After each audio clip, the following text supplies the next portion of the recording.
Assalamualaikum warahmatullahi wabarakatuh. Perkenalkan, nama saya Muhammad Rizky Ramadan dengan NIM C14012311072 dari kelompok 4 Praktikum Fisiologi Reproduksi Organisme Akuatik. Pada video kali ini, saya akan menunjukkan praktikum Fisiologi Reproduksi Organisme Akuatik selama sesi UAS, mulai dari pertemuan 8 hingga pertemuan 14. Selamat menonton!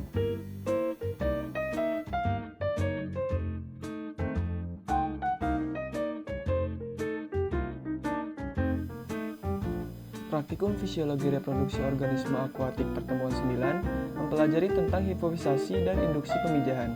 Praktikum ini bertujuan agar praktikan mengetahui prosedur pembedahan untuk mengambil hipofisa ikan, melakukan pengawetan hipofisa ikan, serta mampu melakukan induksi pemijahan. Hipofisasi merupakan proses pengambilan kelenjar hipofisasi pada ikan. Kelenjar hipofisa atau pituitary gland terletak di bagian otak sebelah depan atau infundibulum yang dilindungi oleh suatu lekukan tulang pada lantai otak yang disebut sella tursika.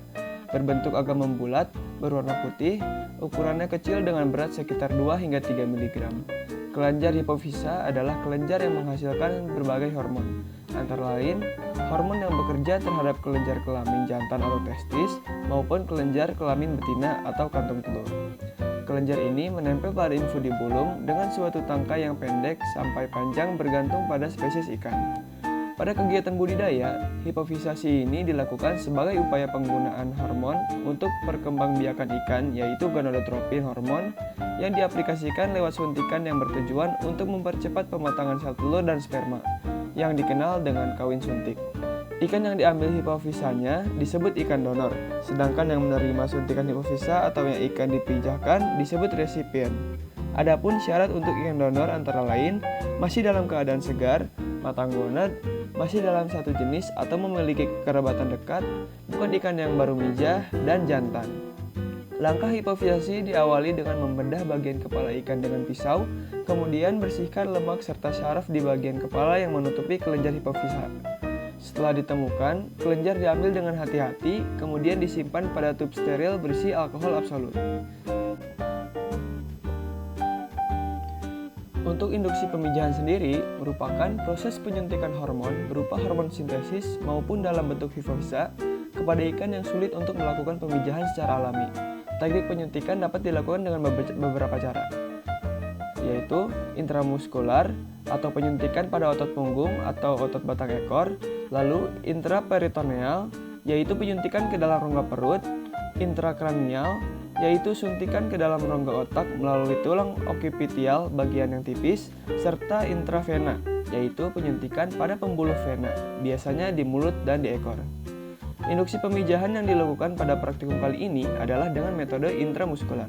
Sebelum dilakukan penyuntikan, persiapkan terlebih dahulu hormon dan larutan fisiologis dengan dosis menyesuaikan bobot ikan. Kemudian, disuntikan secara miring sekitar 45 derajat ke arah kepala ikan pada 3 sisik di bawah bagian sirip dorsal bagian depan ikan.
Praktikum Fisiologi Reproduksi Organisme Akuatik pertemuan ke-10 mempelajari tentang seks reversal dan pengecekan kelamin metode asitokarmin. Praktikum bertujuan agar praktikan dapat mengubah jenis kelamin secara buatan dari ikan jantan menjadi betina atau sebaliknya, serta dapat mengidentifikasi atau mengamati sel bakal gonad jantan atau betina menggunakan metode asitokarmin. Seks reversal merupakan suatu teknik untuk mengubah jenis kelamin secara buatan dari ikan jantan menjadi betina atau sebaliknya, pada saat otak dan embrio masih berada pada keadaan bipotensial dalam membentuk kelamin secara fenotip, morfologis, tingkah laku, dan fungsi. Perubahan kelamin secara buatan akan sempurna jika dilakukan pada saat mulainya proses diferensiasi kelamin dan berlanjut sampai diferensiasi kelamin terjadi. Salah satu teknik seks reversal adalah dengan memberikan hormon steroid pada fase labil kelamin. Pada beberapa spesies ikan jenis Stelios gonocoristic, fisiologi kelamin dapat dengan mudah dimanipulasi melalui pemberian hormon steroid. Keberhasilan manipulasi kelamin pada ikan menggunakan hormon dipengaruhi oleh beberapa faktor, antara lain jenis dan umur ikan, dosis hormon, lama waktu dan cara pemberian hormon, serta lingkungan tempat pemberian hormon dilakukan. Keberhasilan pemberian hormon sangat tergantung pada interval waktu perkembangan gonad, yaitu pada saat gonad dalam keadaan labil sehingga mudah dipengaruhi oleh hormon. Hormon steroid yang dihasilkan oleh jaringan steroidogenetik pada gonad terdiri atas hormon androgen untuk maskulinisasi, estrogen untuk feminisasi, dan progestin yang berhubungan dengan proses kehamilan. Selain dengan pemberian hormon steroid, diferensiasi kelamin juga dipengaruhi oleh ekspresi dari gen yang menghasilkan enzim aromatase. Aromatase adalah enzim sitokrom P450 yang mengkatalis perubahan dari androgen menjadi estrogen. Aktivitas enzim aromatase terbatas pada daerah dengan target estradiol dan berfungsi untuk mengatur jenis kelamin, reproduksi dan tingkah laku. Ada dua bentuk gen aromatase pada ikan, yaitu aromatase otak dan aromatase ovari. Pada ikan tilapia, sel yang memproduksi enzim aromatase positif terdapat pada gonad XX berumur 7 hari setelah menetas. Aromatase ini penting bagi sintesis estrogen yang selanjutnya akan mempengaruhi penentuan jenis kelamin. Aromatase diekspresikan pada gonad XX 10 hari sampai dengan 2 minggu sebelum diferensiasi ovari. Selain pada genotip XX, aktivitas enzim aromatase juga terdeteksi pada genotip XY dengan tingkat yang lebih rendah. Pada beberapa spesies, penghambatan aromatase menyebabkan pengaruh maskulinisasi sama seperti pengaruh androgen. Pada praktikum ini, seks reversal dilakukan dengan menyisipkan hormon pada pakan yang kemudian diberikan pada benih ikan nila berusia 7 hingga 10 hari. Sebelumnya, pakan dan hormon aromatase inhibitor ditimbang sesuai dosis yang ditentukan berdasarkan biomasa ikan. Pakan dicampur ke dalam hormon yang telah diejarkan dengan alkohol 70% dalam wadah petri dish. Pakan dan hormon tersebut diaduk sampai merata, setelah itu diangin-anginkan beberapa saat. Pakan ini nantinya diberikan pada benih ikan setiap hari dengan frekuensi pemberian 3 kali sehari. Sementara itu, pengecekan kelamin dengan metode asetokarmin merupakan salah satu teknik dalam pemeriksaan gonad ikan-ikan kecil, yaitu dengan pewarnaan gonad dengan menggunakan larutan asetokarmin. Asetokarmin adalah larutan pewarna yang digunakan untuk mewarnai gonad untuk memeriksa dengan mikroskop. Pengamatan terhadap preparat gonad ikan dilakukan menggunakan mikroskop sehingga diketahui sel bakal sperma yang hanya tampak berupa titik-titik kecil. Sedangkan sel bakal telur tampak berbentuk bulatan besar dan bagian inti berada di tengah dengan warna lebih pucat, dikelilingi sitoplasma yang berwarna merah. Langkah melakukan pengecekan kelamin menggunakan metode asetokarmin diawali dengan mengambil gonad dari larva ikan nila yang telah dibedah. Kemudian, gonad dicincang sampai halus di atas gelas objek dan ditetesi larutan asetokarmin. Lalu, gelas objek ditutup dengan kaca preparat dan diamati di bawah mikroskop.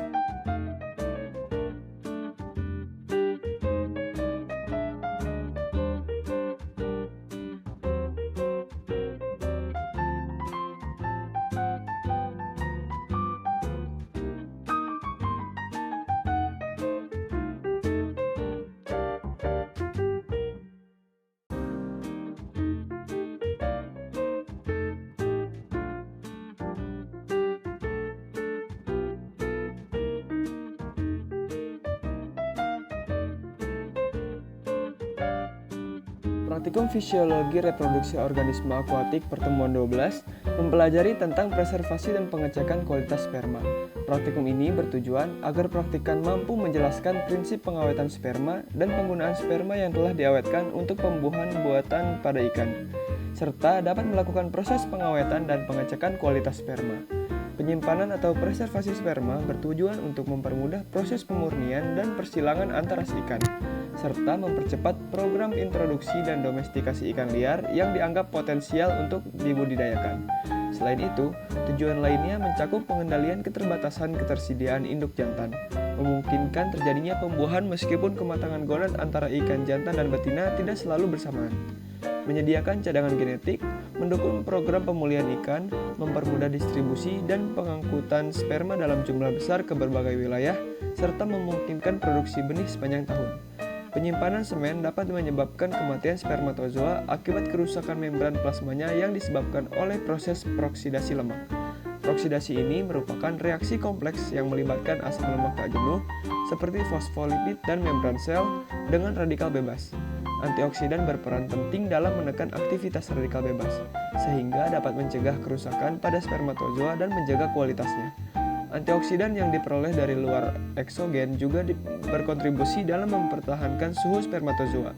Salah satu faktor yang penting yang mempengaruhi kualitas spermatozoa adalah bahan pengencer. Komposisi dalam bahan pengencer harus mampu menunjang kebutuhan dan fungsi fisiologis spermatozoa agar kualitasnya tetap terjaga selama masa penyimpanan.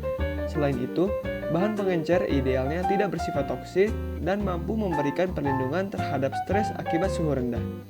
Media pengencer terdiri dari komponen organik dan anorganik yang berfungsi untuk menambah volume semen, memperpanjang masa simpan spermatozoa, mengurangi kepadatan antar sel sperma, serta mencegah terjadinya aktivasi sperma secara dini.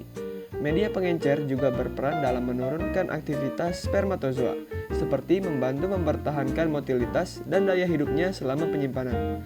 Selain itu, media pengencer harus memenuhi beberapa kriteria, seperti mengandung nutrisi yang dibutuhkan spermatozoa selama penyimpanan, tidak bersifat toksik, memiliki kemampuan sebagai larutan penyangga atau buffer, mendukung gerakan progresif spermatozoa, serta mampu melindungi dari stres akibat suhu rendah atau cold shock.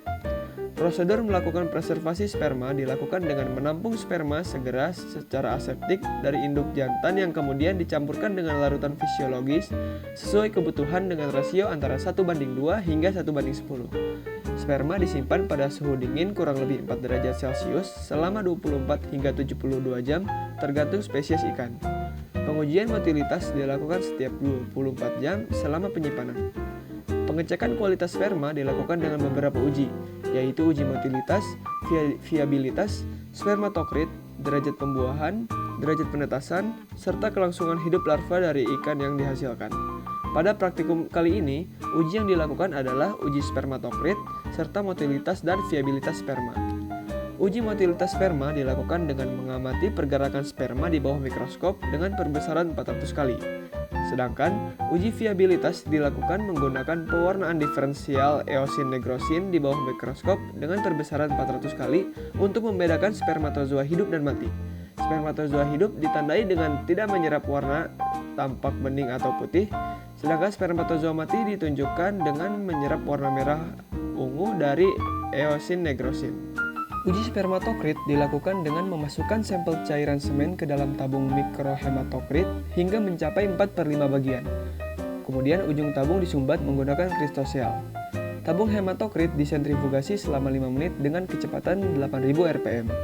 Setelah proses sentrifugasi, kadar spermatokrit diukur dengan membandingkan antara padatan cairan semen dengan total semen.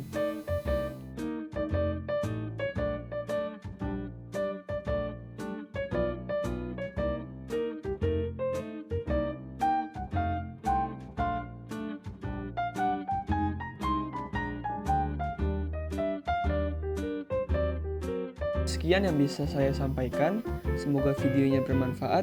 Terima kasih telah menonton.